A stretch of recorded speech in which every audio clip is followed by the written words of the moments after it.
Hey guys, welcome to day one of rchelicopterfun.com's flight school. Today we're not going to be flying yet. We're going to be just talking about the helicopters themselves, what makes a good one over a bad one.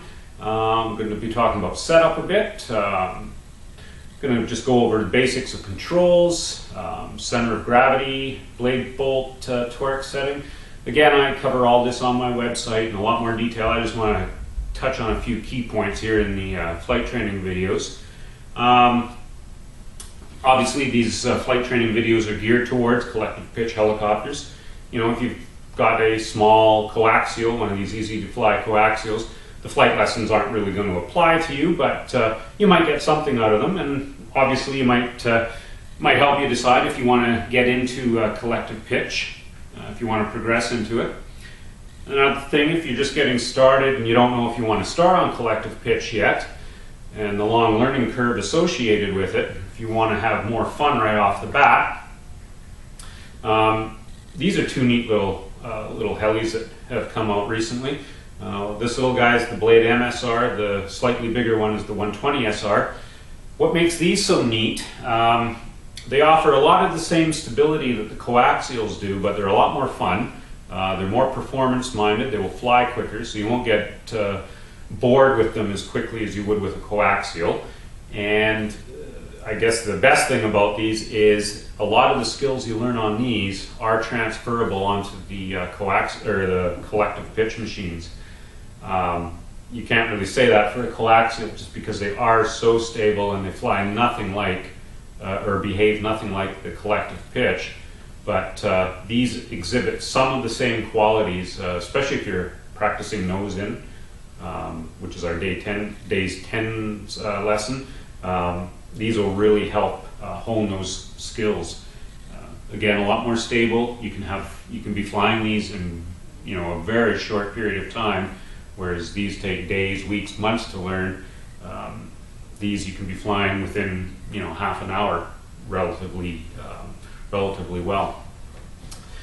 Before we actually start talking about the collective pitch helicopters, I'm going to get into radios or transmitters, because I'm a firm believer that the radio is actually more important than the bird, especially nowadays with electronic swash mixing and electric power.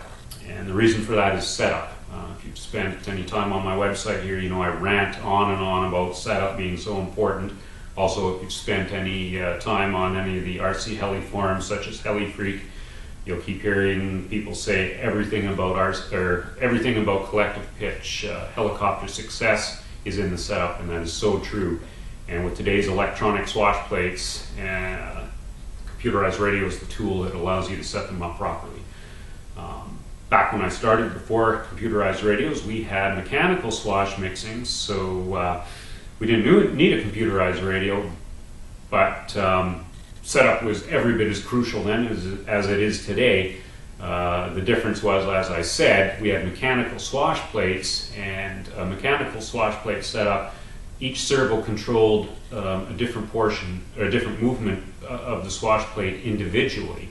There was no interaction between the two. So if we wanted to, say, reduce our collective pitch range, all we do is we'd move the servo arm in on the servo wheel, so it wouldn't there wouldn't be as much throw from your pitch servo, and that would reduce your collective pitch range. Nowadays, the only way to reduce collective pitch range is to alter the output on all three servo channels, because they're all moving the swash together.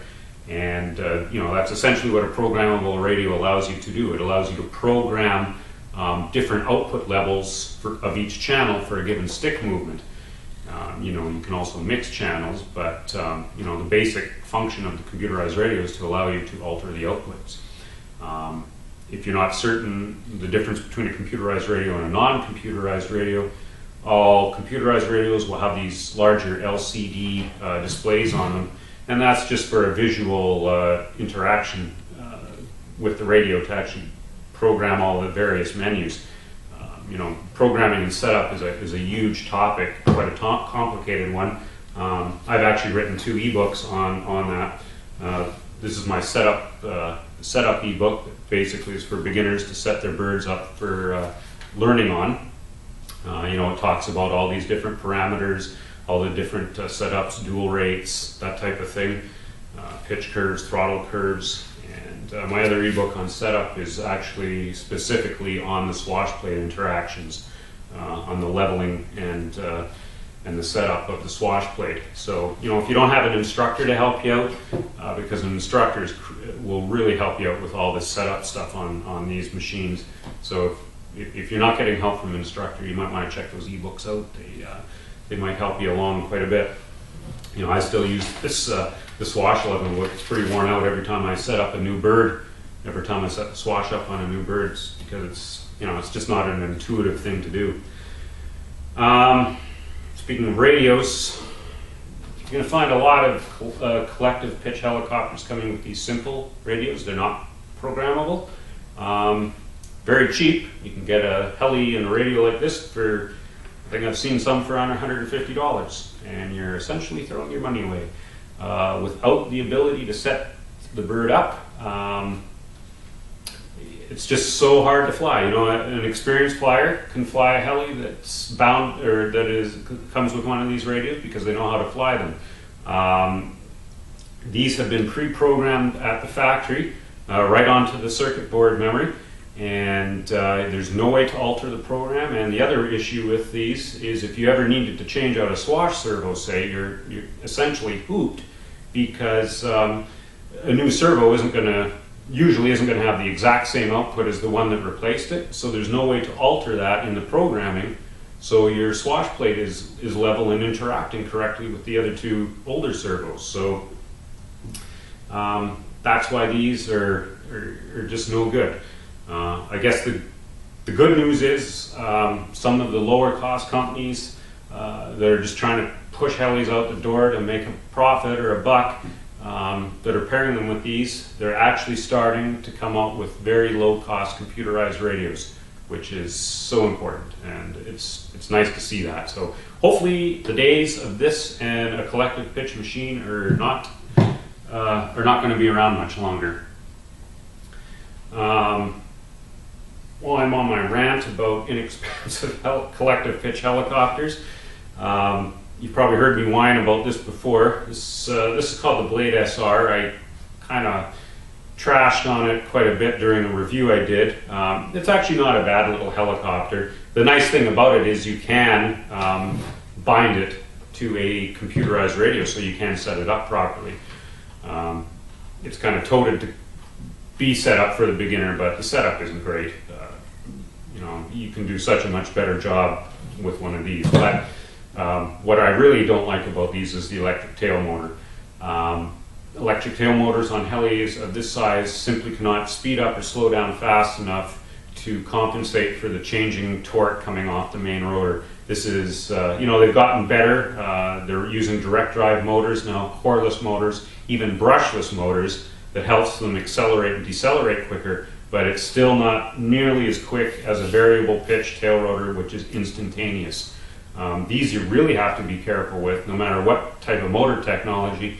If you're slowing down the head speed quite rapidly, because these things just cannot slow down quick enough. The tail rotor can't slow down quick enough to reduce the thrust coming off of it to deal with the reduction in torque coming off the main rotor.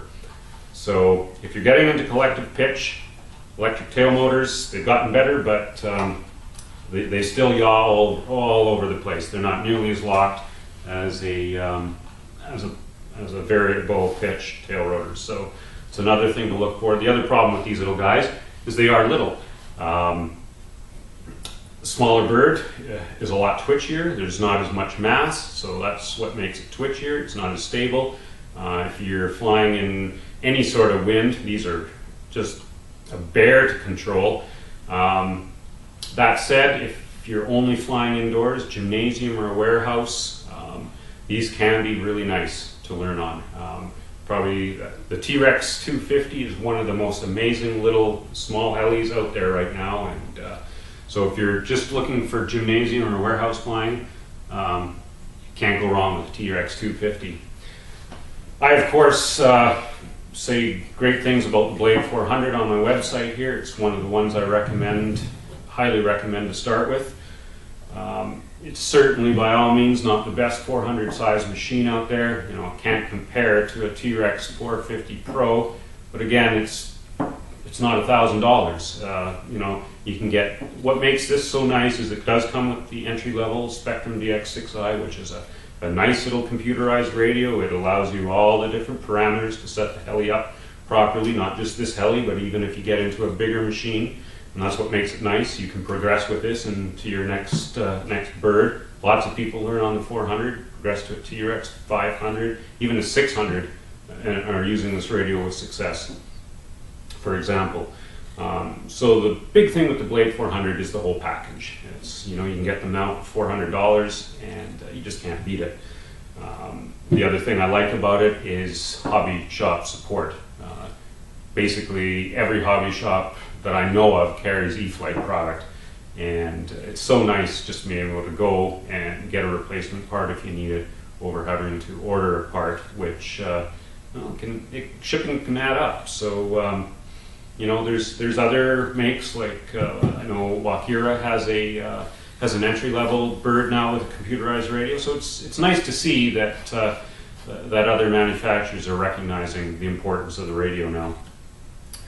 But again, the Blade is supported locally at the hobby shops, and that's why I like it. So with that out of the way, let's get into setup and why it is important for a beginner and how it differs from setup, say, for someone who already knows how to fly. Oh, one last thing. I get emailed on this enough, so I figured if I'm doing videos, I might get a few more. It's got nothing to do with the flying of the helicopters or the helicopters. It's the way I pronounce the word disorientated. I do use disorientated. I'm from Canada. I learned British English in school. That's what we were taught. For some reason, a lot of people get offended by that, saying that the proper word is disoriented, which is also correct. According to the Oxford English Dictionary, both terms are acceptable. So I just wanted to mention that and why I use that term. Even now I realize it kind of sounds funny when I'm saying it, but when I'm flying, I'm thinking more about what I'm doing on the sticks than what's coming out of my mouth.